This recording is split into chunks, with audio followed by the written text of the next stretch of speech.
Welcome. Tune in Tuesdays, the America First podcast, straight from the America First warehouse. We have a great panel with us today and a lot of important information. Running up here, we have Kevin Downey Jr. of the Kevin Downey Jr. Show with us. We have Joe the Box running the America First platform straight to you. We've got Phil Cuso, retired officer and American conservative artist founder. And then we have our favorite Fred Rubino, who's got his own show, fredrubino.com, and catch his show after hours right here from the America First warehouse. Welcome. We're so happy to have you today on June 10th, 2025. Lots going on. We're going to break down some current events with you. I myself, Lisa Azzarelli, or otherwise known as Lisa. So please stay tuned with us as we get to breaking things down. Let's start with something first. RFK Jr., do we want to go to that current event straight away? He retired 17 CDC panel members that oversee vaccines. Beautiful. And from what I've heard, they were giving kids 90 vaccines from the time they're born to the time they die from the vaccine, I guess. 90! That's a lot. Yeah. You know, I don't know who okayed this, Kevorkian, but not... Let's get this straight. I don't like kids, but I don't wish 90 vaccines on them. No. What a kind man Fred Rubino is.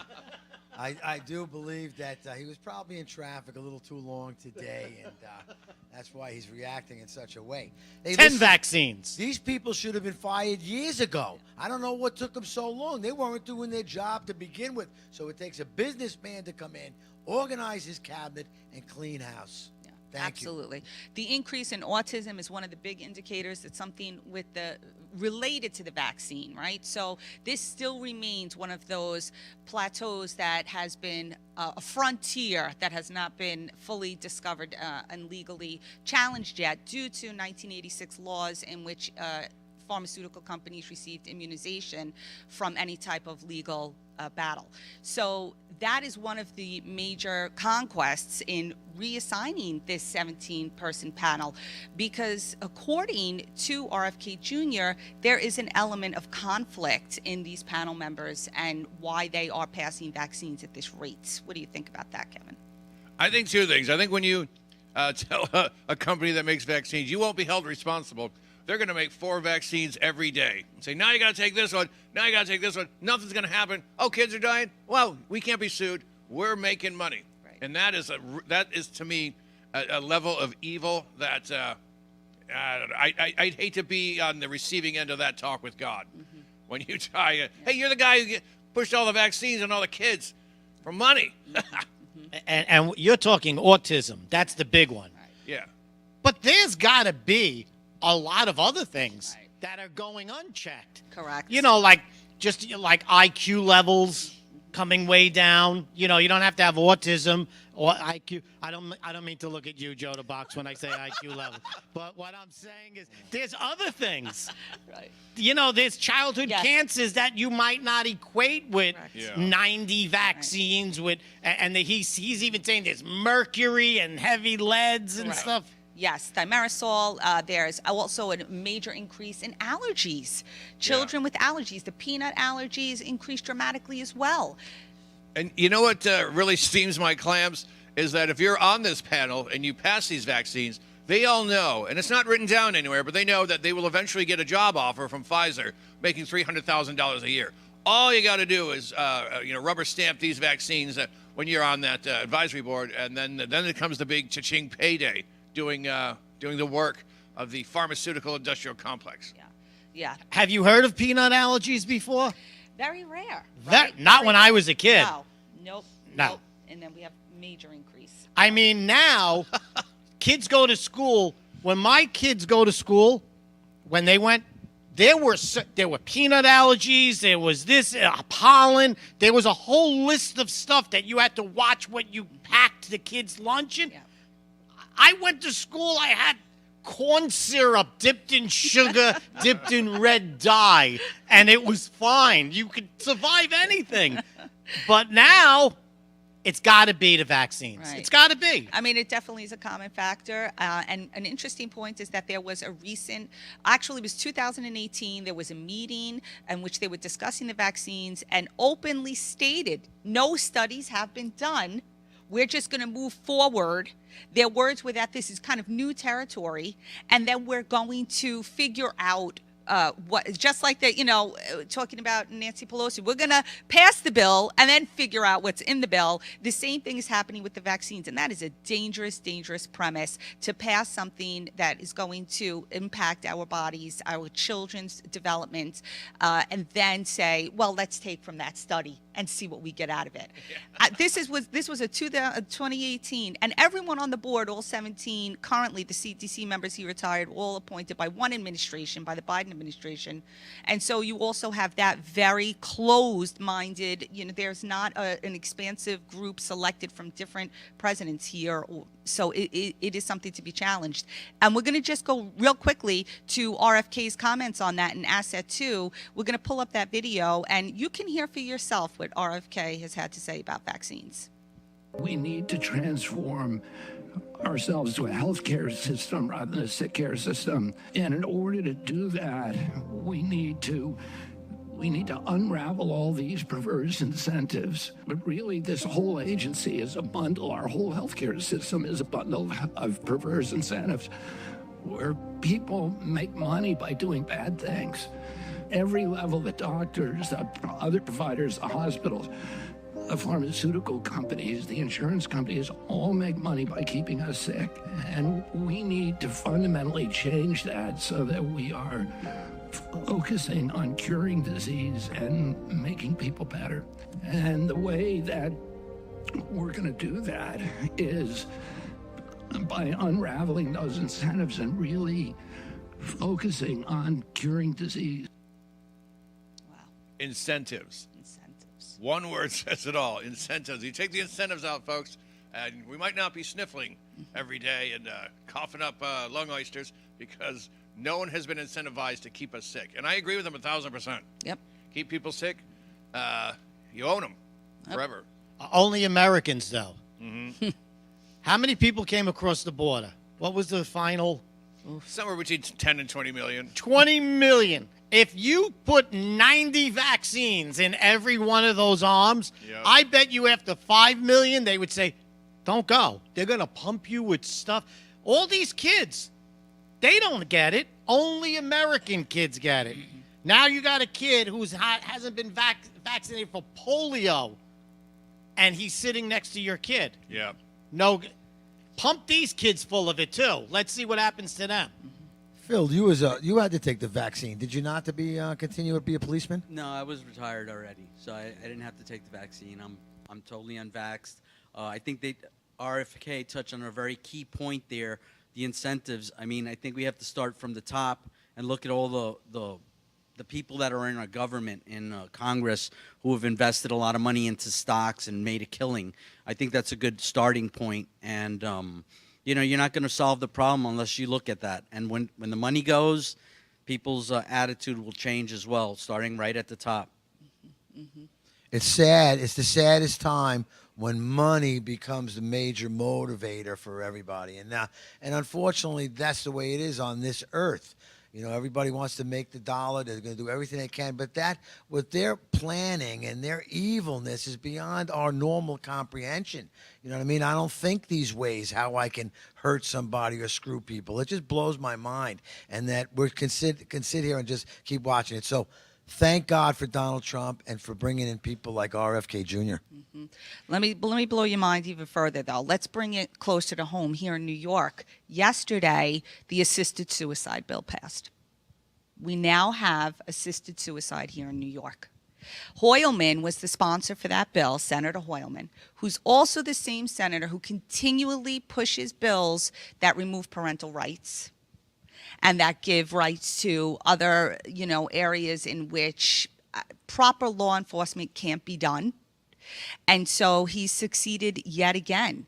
And so if we have this situation where, okay, people are finally standing up and saying, let's get control of these vaccine situations, something's not right. We have like a functional doctor who's doing everything outside of insurance, but then we have the regular doctor who's saying, wait a minute, this isn't following the standard care. That's their phrase, right? This isn't the standard treatment plan. Once you hear those words, you know that that person is trapped in an insurance bubble, and they're trapped by laws and whatnot. And so Hoylman, with this new bill, goes, okay, maybe they're going to get rid of vaccines. Maybe they're going to straighten that out. So let's get ahead of the game, and let's kill anybody who has whatever it might be, depression or this or that, and pump those drugs now into the system. Assisted suicide. What do we think? Go ahead. I was going to say, I always believe that tyranny comes disguised as virtue.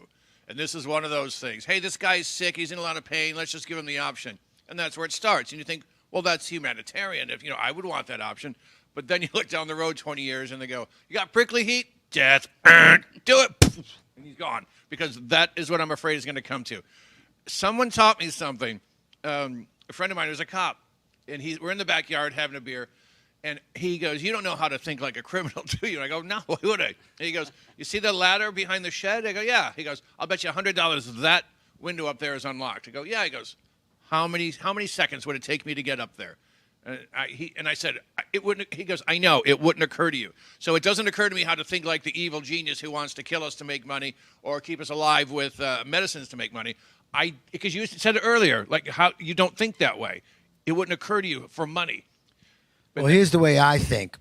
I think that America's coming back. I think God's coming back to our country, and I'm so proud to be it. I'm so proud to be an American because all this evil's being exposed. We got some more on the other side coming up at the break. I told you this was crazy. I'm out of here.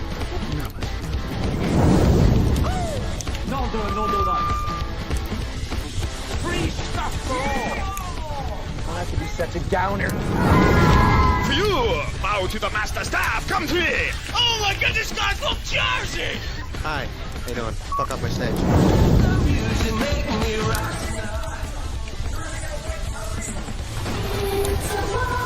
I'm pretty sure I'm a woman. No, you're not, Steve. Oh!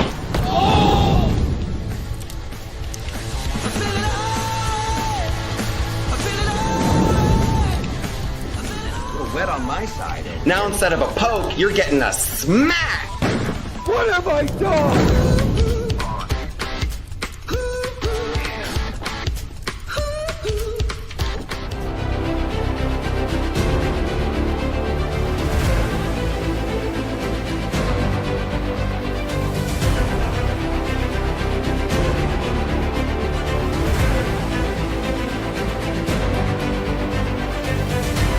My name is Elena Ruseva, aka Megalangela. Please check my art at www.megalangela.vip.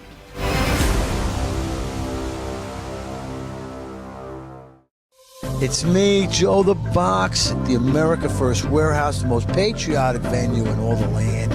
We just finished up 2 incredible parties like you wouldn't believe. Packed house, sold out. Hey, Scotty Lebedo. This is a nice piece from Scotty, huh? That's what he did. Now, I did tell you that we was in the America First Warehouse, but no, we're not. We're here at the America First Motor Club. Come on in Sunday mornings. We love America. America First, everybody. Come on and see us. Are you a musician, comedian, actor, filmmaker, or artist who stands for traditional American values? Do you believe in the preservation of our nation, our culture, and our freedoms? If you share our passion for America and want to use your talents to make a difference, we want to hear from you. Our mission is clear. Through the arts, we uphold the principles of freedom, faith, family, and the American spirit. It's time to step up to the mic and make your voices heard. So contact us at AmericanConservativeArtists.com. America First Warehouse was really the most patriotic venue that you can ever imagine. We wanted to build something for people to be able to come to and feel so comfortable and so relaxed because there is nothing out there like it. We give an opportunity for people to really feel good about themselves and about this great country.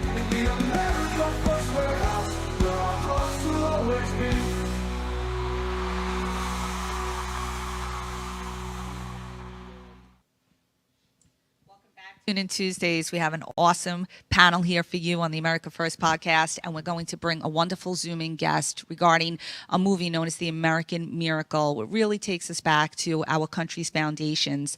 And before we get into that, we want to show you a preview of it. Can we play that asset? American Miracle, Asset 3. See the flyer there? And we have a video, Asset 4. That's what it is. I came to persuade you to avoid these dangers. We hold these truths to be self-evident, that all men are created equal. If our union is to hold together, something must be done. He will become founder of a mighty empire.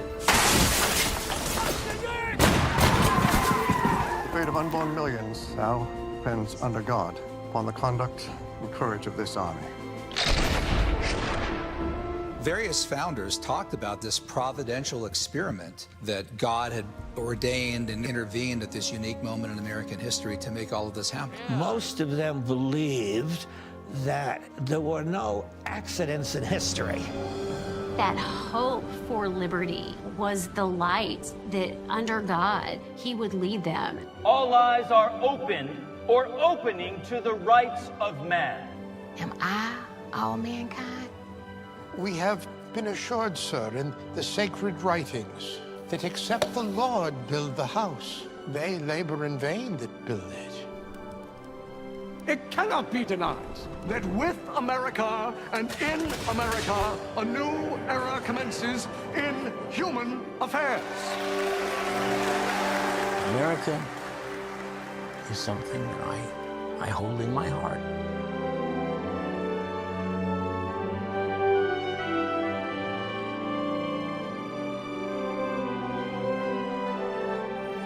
Americans of today should regain our bearings, that our nation is no accident.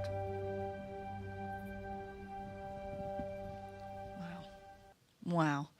We have the executive producer, Doug Maddox, plan to come in to speak more about this movie with us. And while we wait for him to come, we want to discuss the importance of these movies that represent the foundation of America, the founding of America. Many people don't even know that it was approximately 54 to 56 men who began the fight for this country. And afterwards, after they signed that Declaration of Independence, they were tortured. Their families were sought after. Many were murdered. And so understanding that this country was not just built on blood, sweat, and tears, but actual escape from tyranny is so, so important.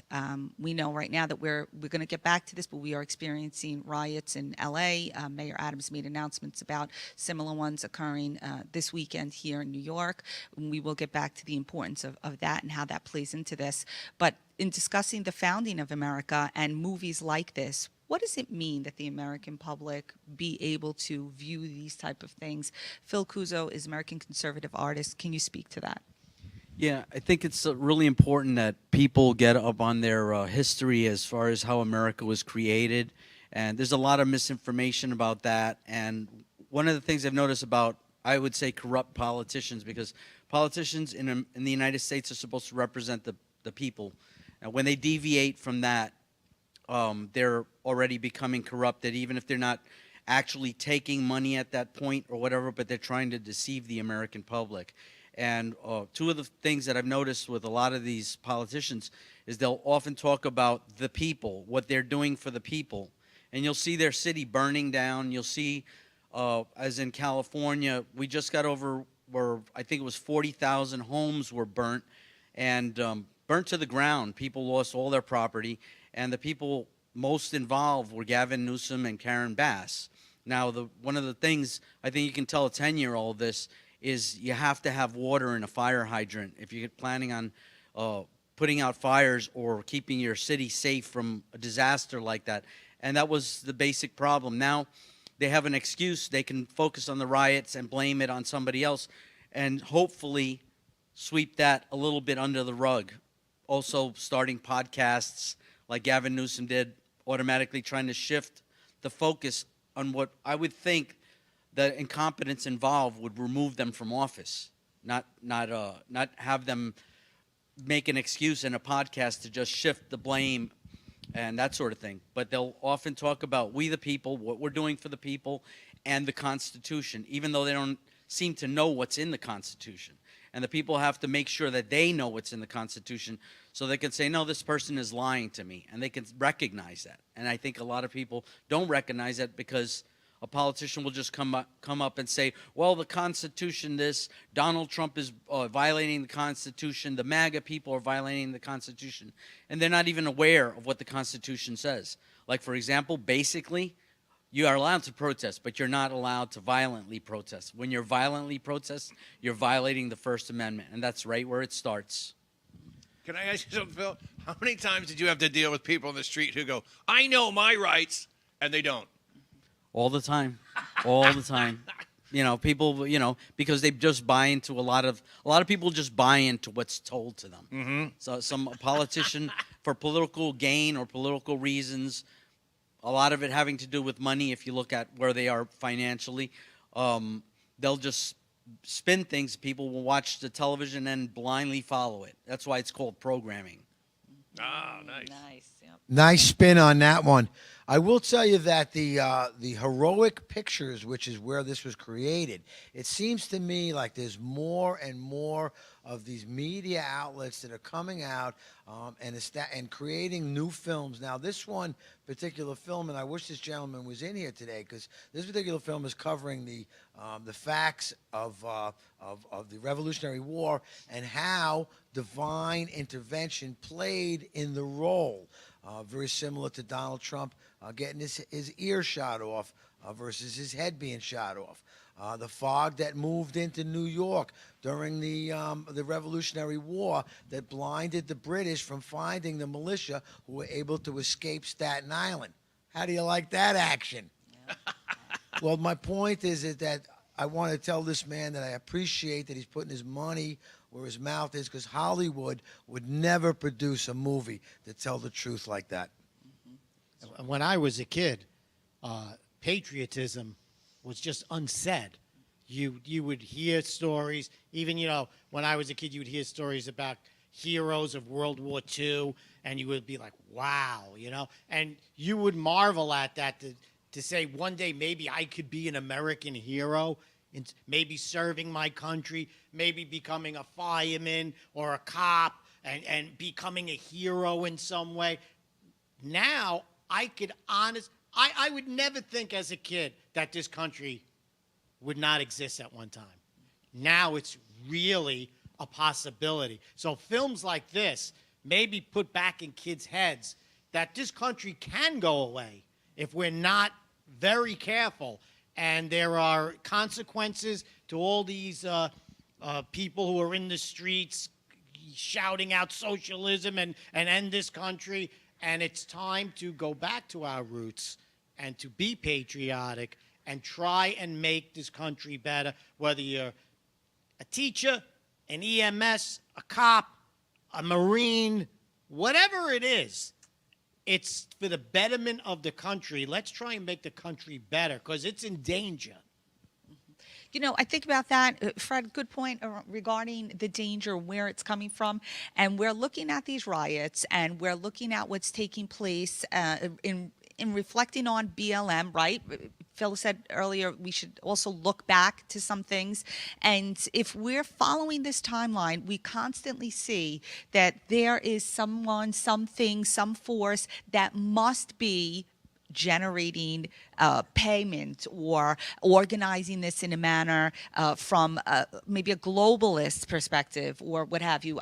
They said that there in BLM, there were pallets of bricks already stationed in certain places. They saw that again in the LA riots. So there is definitely some intervention from some organizations that are grossly supporting this. We know that here in New York, too, they're planning on this coming weekend, Flag Day, Trump's birthday.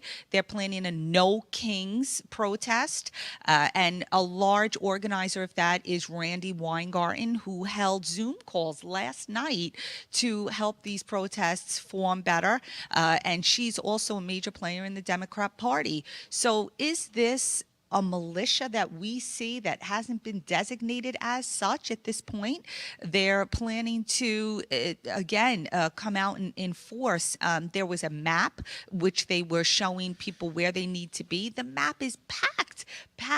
How are they getting these people there? Are they using the illegal aliens that came in, perhaps, and paying them to now show up at these things? Is it like a guerrilla militia? It's wild to see that we had this in the American Miracle. That movie is going to show you how in the Revolutionary War, those who loved America had to fight against the tyranny of England. And now today, modern day, we're watching as our own Democrat Party stands behind these movements of militia destroying our local towns and cities. It's amazing. I think it's time we fought fire with fire. I think when things go out like that and they say that there's going to be people with bricks throwing at cops, that they're going to be burning flags, I think it's coming to a point where it's our patriotic duty to form other counter demonstrations, meet them, and if, like Trump said, you spit, we hit. If you throw, we throw. I think it's time we met fire with fire, because only then will, I think, anything change in this country. This weekend, yeah, absolutely. This weekend, I had the greatest time. I had packed the van, the America First Ultra Maga van, opened the doors, played American music that Sarah McAbee was choosing because she had the whole great America First playlist. The door was open. The people outside, some of them, their heads literally exploded. And I saw maintenance coming behind trying to clean up. But we felt, and I'm going to end with this, most of them love America. They really do. See you soon. Come back. Coming back.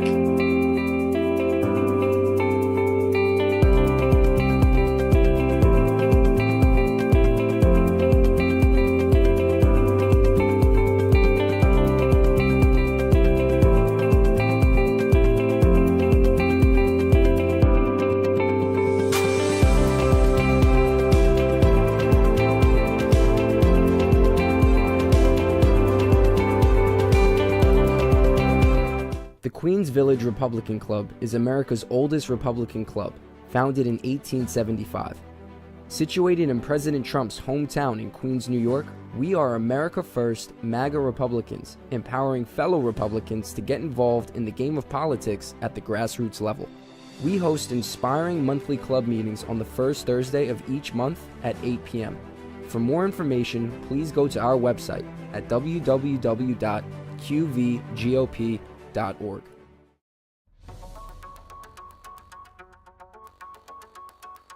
Corporate transfer. Fine professional, moving and storage, and inventory management.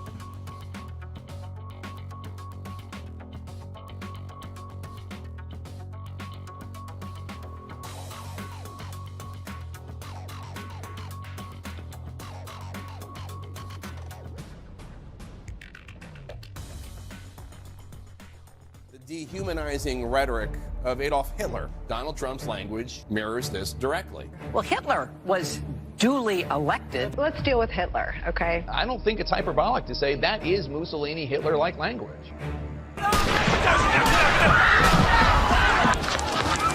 You say Nazi enough times, someone's going to actually have the guts to do it. Donald Trump would invoke Adolf Hitler. What percentage of this event happening was due to Donald Trump's rhetoric? Don't miss Trump next time. What do you make of the excess deaths? None of us, not the president, not those hypothetical guys in the smoky rooms fully know what's going on, but we can speak about the unfolding of recent history with certainty. Donald Trump is an existential threat to our democracy. That is not how it works. That is a threat to democracy. No. No. You anti-Semitic piece of... When you make it difficult for people in their lives, they lose their ideological bullshit. Free fries when you get vaccinated? Vaccination. Stupidest thing I ever seen in my life. We're back. America First Podcast is back on Tune In Tuesdays. We're happy that you're here with us. We wanted to continue to talk about the current events that are taking place here that impact each and every one of our lives. And we want our New Yorkers to be aware that this weekend we've got Randy Weingarten, head of the American Federation of Teachers, organizing massive protests in which she says are against Donald Trump. And she's calling it the No Kings protest. It's organized with many other organizations. We also saw one of the daughter-in-laws of the Walmart Corporation posting in a newspaper for everyone to come out and protest, claiming that Donald Trump wants to be a king. Of course, on this weekend, June 14th, Flag Day, also his 79th birthday, President Trump has a parade designated for celebrating militia, the U.S. military in this country. So he is redirecting the attention from his birthday and putting it more on the beautiful forces that keep our country safe. And in protest of that, they instead are deciding that they're going to take a look at the deportations. Massive illegal immigration crowded our country within the past 10 years. And we know that Obama was considered the chief deporter. However, when Donald Trump does it, it's the worst thing that could possibly happen.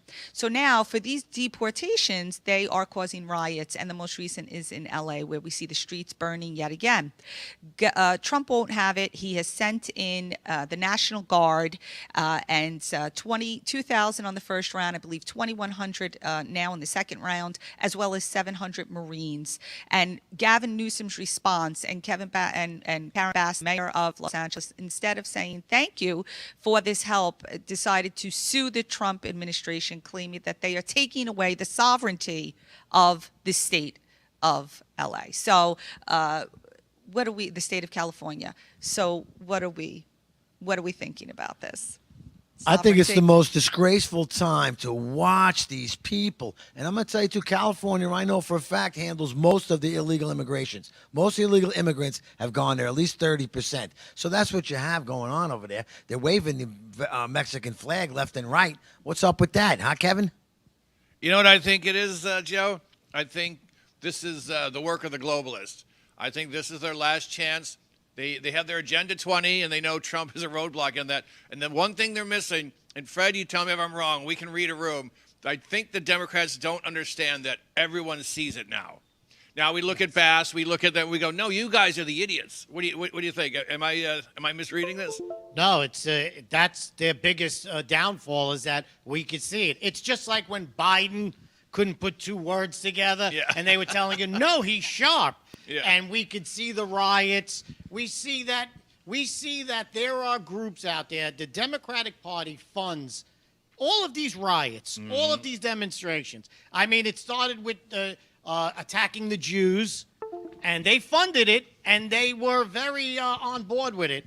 But let's get to this guy right Freddie, here. Freddie will go forever. We have Mr. Maddox on the phone with us now. We had you ready for last segment, but we're ready now. Executive producer, The American Miracle, Mr. Maddox. We are so happy to have you. We are happy to have you, sir. We showed the clip before, and we're all excited now to see the whole movie today. Oh, terrific! Yeah, where are you seeing it? Well, it's going to be shown now. It just came out today, did it not? June 9th? Yesterday, June 9th. Yesterday. Yep. I just didn't know if are you in the Bronx, or are you, I think we've got in Long over Island. 800 theaters. Long Island, Yep, perfect. Long Island. We're in the center of the universe, sir. That's where we live. Sure We are. love this Where it country, happens. and we love this place. And I want to ask you something, too, because last segment you weren't here to talk about it. It seems like you've done a lot of movies in the past. Your resume is incredible. All the movies that you've done are very non-controversial type issues. Now, America is a controversial word, term, and flag, and everything else. Are you finding the American Miracle being shunned by the Hollywood because of the American movement? Well, as you just said, we came out yesterday, so we'll find out, because the good news is, in this career, it's kind of automatically understood that there's a lot of bias to the movies that come out, and to come out with a movie like American Miracle, you got two strikes against you, because you're dealing with history, truth, and then you're dealing with the inspirational. And so this is the providential hand of God on the making of America. And so we're going into a territory that's kind of uncomfortable for the world to, why has a lot of this material been taken out of schools? I don't know, but we're reintroducing the truth of history, and that's exciting to me. One thing Hollywood hates is anything that's not on their agenda, and this is not on their agenda. Like the Passion of the Christ, not on their agenda. Anything patriotic, but Lincoln might be gay. What? Put that out there, Let's get that out there. So this is refreshing. That's what this is. Well, that's exciting. Yeah, we're hoping to make a room for it in the Hollywood world, because we want to introduce it to the Producers Guild Awards. We want to introduce it to the Academy Awards. If someone's not willing to get out and tell good stories like this, you'll never see them. So, everyone votes with the ticket sales and going to the cinema.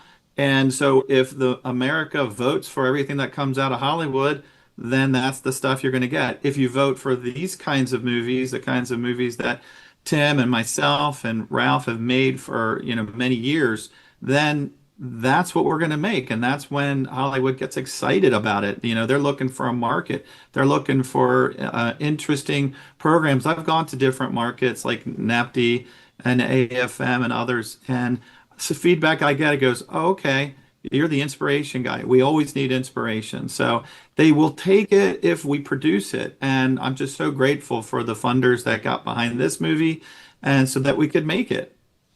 Mr. Maddox, the title is unique, The American Miracle. How does your movie set apart from other traditional revolutionary movies?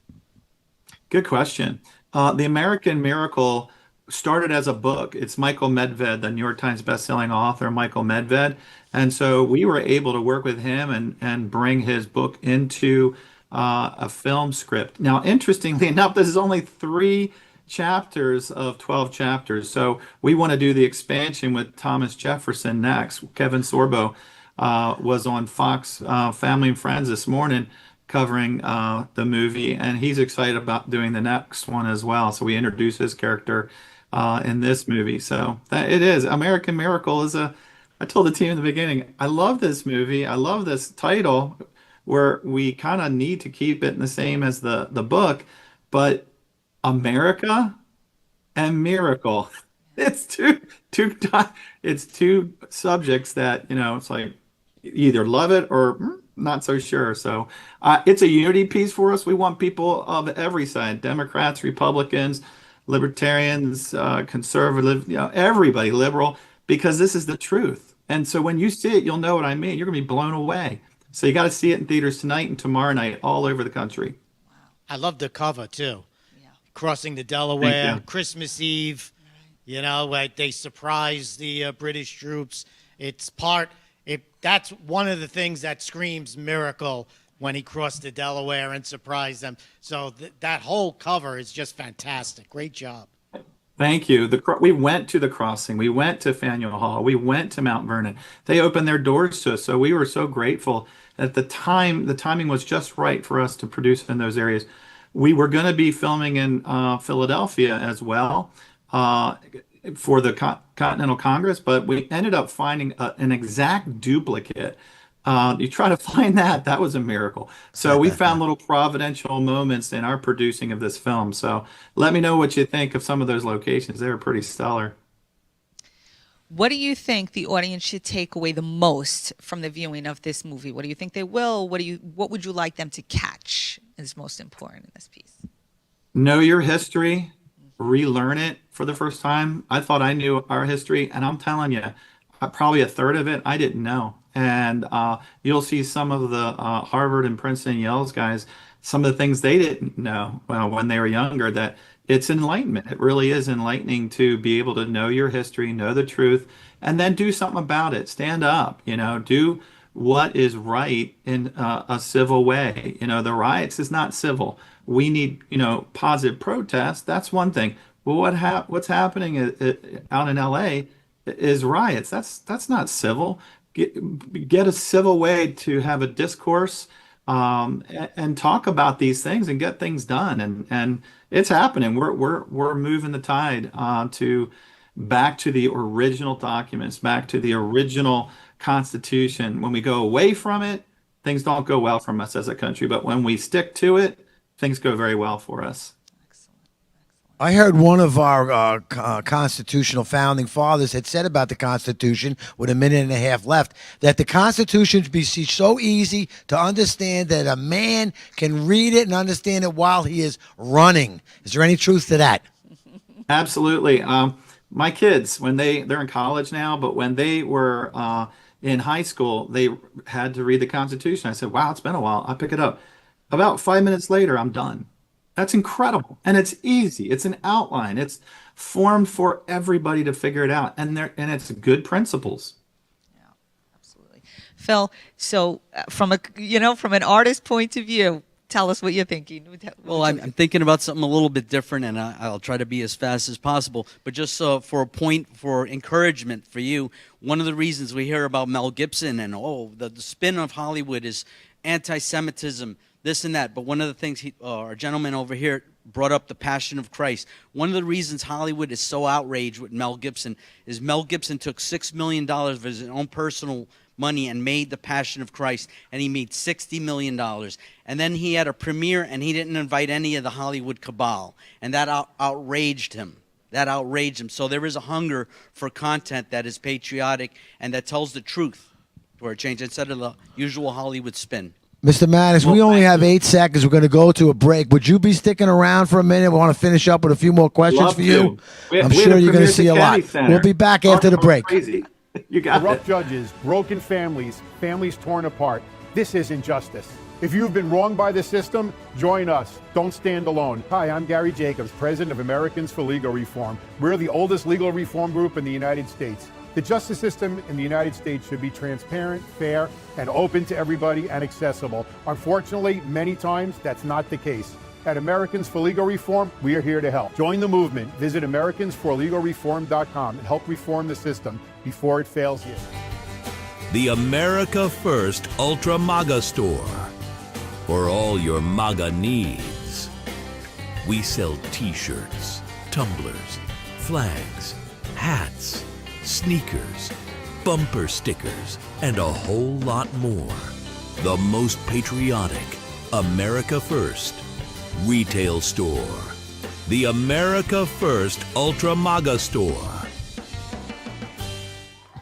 Welcome, everybody, to the Not So Newlywed Show, where 3 couples are going to compete for really great prizes. Okay, Donna, we asked Mike, who complained first on your honeymoon, you or him? What do I think? Yeah, what do you think?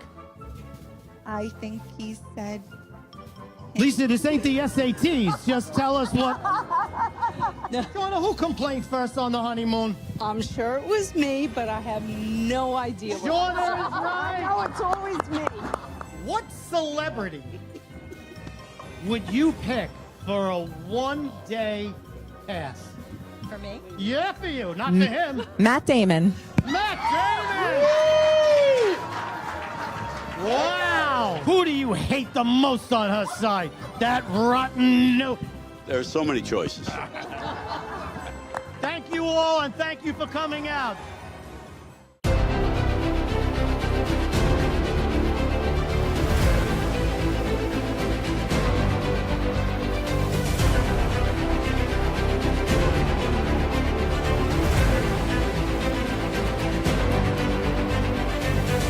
Hi, my name is Elena Ruseva, aka Megalangela. Please check my art at www.megalangela.vip.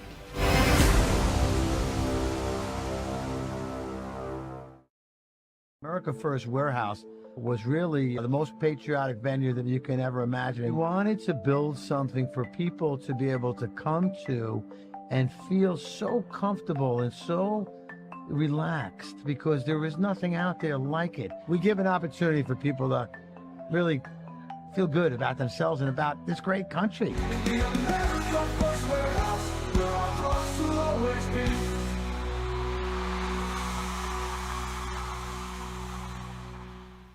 The America First podcast is back. Tune in Tuesdays, and we have a great Zoom-in guest right now. We have Doug Maddox, the executive producer of The American Miracle, an amazing Revolutionary War movie.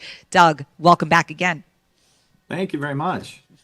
So, Doug, the movie came out last night. It's for viewing tonight and tomorrow, correct? We have it in over 300 theaters. Is that right? Over 800 theaters. And some of 800. the theaters have 2 different screenings. We're doing a big outreach to homeschooling families, so we're trying to do the matinees as well. Oh, that is fabulous for the homeschooling Mr. Maddox, families. how does somebody go about getting their movie? If they create a little local movie or something, how do they go about? Because we at the America First Warehouse, we do a lot of different events. I think you saw a little bit on the commercials that were coming through, but we don't know how to share. So how does somebody as gigantic as you go out and share? Do you just call up each movie theater? How do you get something like that going? It's a huge endeavor, but I started 35 years ago on faith. I felt like a calling from the Lord to get involved in the entertainment business. And I found this book, Frank Peretti's book, This Present Darkness, that was supposed to come out into theaters. But as you guys know, it never did. And I met this man named Howard Kazanjian who did Star Wars and Raiders of the Lost Ark. And back in those days, the publisher gave me his number. That's never been done before. And I called him up. We became friends. He became like my godfather producer. He's never worked with me, but he's reviewed my scripts and he champions the things that I do as an independent filmmaker. And I think when you start that way in faith, try to get involved in the people that can make a difference in your life through coaching and mentoring. I do the same thing to others. Then you'll figure it out, because it's a business. Ultimately, you've got to work in the markets, and like you were alluding to before, the market's Hollywood, and they only like particular things. Right now, we're pitching this hard to the major broadcasters like History Channel and others, and it's not their typical thing. Even Fox is having. They don't want any competition with their 250th anniversary. But I believe this content needs to get on there. So it takes a lot of work to talk to these folks and say, hey, this is worth your review. Go ahead and get this on. Newsmax, thankfully, is interested in it. We might get it on broadcast after theaters. But it takes a distributor partner. It takes aggregators. It takes people that know how to get these movies in the right places. But here's the kicker. You notice on Hulu and Disney and all those others, they're charging you, right? Monthly fees, and they're advertising at the same time. I'm like, what the heck? Tubi advertised, but you know it, so it's okay. But YouTube is growing to be the biggest aggregator of this kinds of message, or any movie right now. Major Hollywood and networks are using YouTube as an access point to sell it.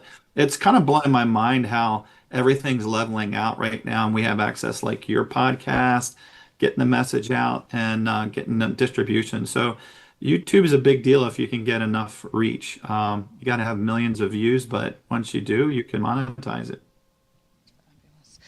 Every so often, like a film comes out that's revolutionary like that, and I know like there are stories like with the Passion of the Christ and things like that, that there's a backstory sometimes of something weird happened during the filming, or something like you would think maybe supernatural or something. Any backstory that came to you that you would share with us?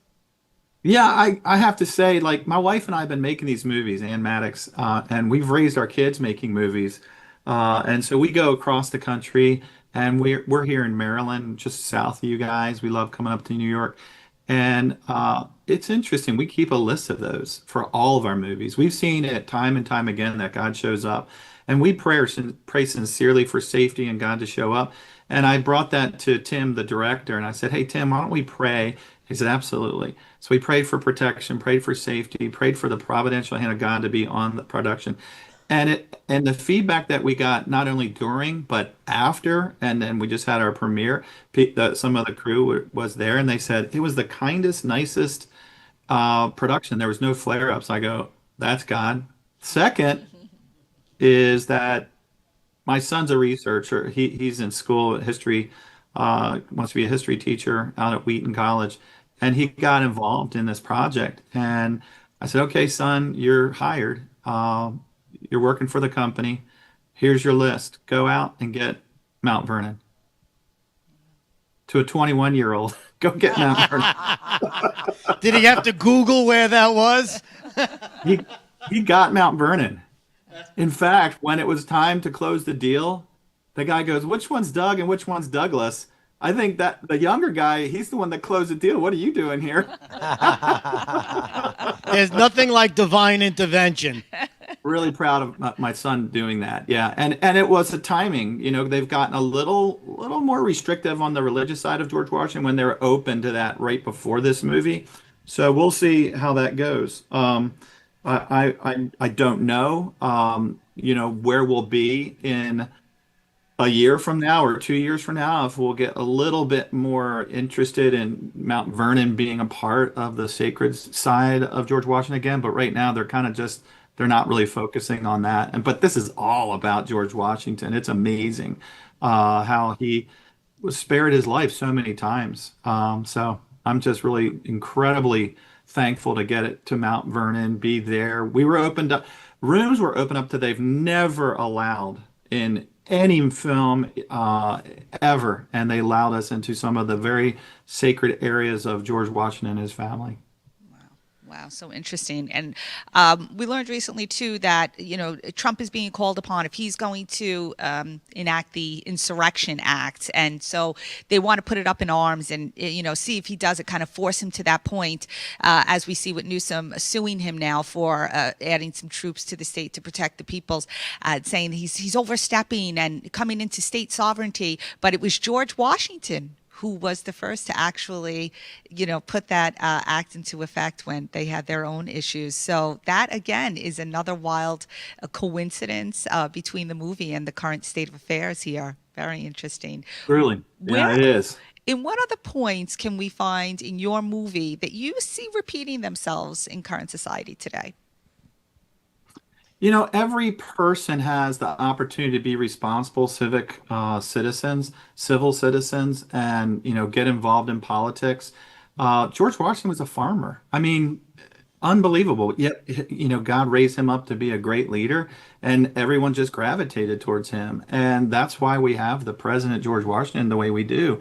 And I think if people stand up and are willing to risk it, it's fascinating.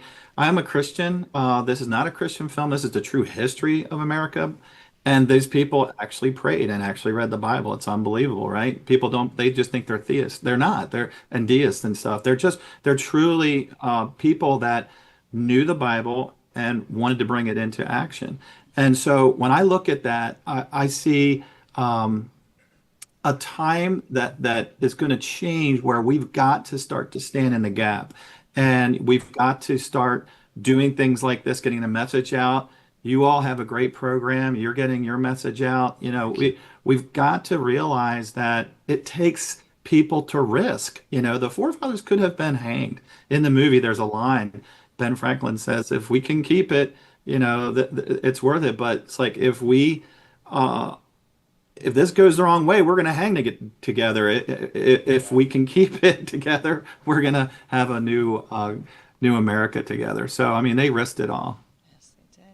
Yes, they did. Can I ask, can you tell me, was George Washington a guy who was a man made for this occasion, or did he rise to the occasion that that led us to creating the United States? Or was he just a regular guy, or was he just that, what's that? Yeah. Like, was he, and he just like rose, he became what the nation needed him to be? It's interesting. You're going to love this movie because it answers all these questions. Oh, okay. And he was a regular guy. Now, he wasn't elite. We even covered that. He was a surveyor. I mean, he was not rich, even though the family was wealthy and had plantations and things like that. He had to go get a job, and he was surveying throughout his whole life because of the beginning when he was young at 16. All right, thank you. Did he chop down the cherry tree? That's what I want to know. I wish I could tell you. Can't tell you. Mr. Never Mattis, seen we do so many great things here at the America First Warehouse. And after you go through the movie theater and you get all of that done, we're hoping that maybe we can show the film over here. We put a couple 100 people in, and maybe you can come up from Maryland, you and your son, and review it and really take it home to a lot of people that need to see this. Yeah, absolutely. We have DVD coming out in July. You know that this 250th anniversary, we're the preamble to that special anniversary that's coming up next July. And then September 9th, we're going to be on all the transactional TVOD platforms like Google and Comcast, Verizon, you name them, we'll be on all those. And then hopefully you'll see us on some broadcasts, as I was mentioning before. But yeah, just get behind this because it's the truth, and we want to know truth. We don't want to know lies. We don't want to perpetuate lies. We want the truth and have the truth set us free as a country, and for things to go right with us. And so, thank you for having me. This has been a real awesome conversation. But there's more to talk about because this movie it packs a punch. It's really quite in depth. We're definitely going to have you back, sir. We thank you very much for joining us. We have a few quick assets we're going to put on the board to talk about Friday nights live from Studio 6B, my favorite television show from 8 to 10 every night, but I really love it on Friday nights. I love it so much, I jump into the TV and I come right here to the warehouse where the show is performed on a regular basis. Anybody want to cover asset number 2? I do. We have June 14th, this Saturday, the golden age of freedom, the Golden Age of Freedom concert. And so we've been speaking about it. We hope that you got your raffle tickets on June 7th. But we are going to have an amazing event here with a renowned pianist, Vamos, and we also have Joe Pickett. You need to be here this Saturday for this amazing concert here at the America First Warehouse. Don't miss it. Saturday night, we're going to have a great night. Thanks to Phil Cuso and his whole team, the American Conservative Artists. See ya Saturday. Thank you, Mr.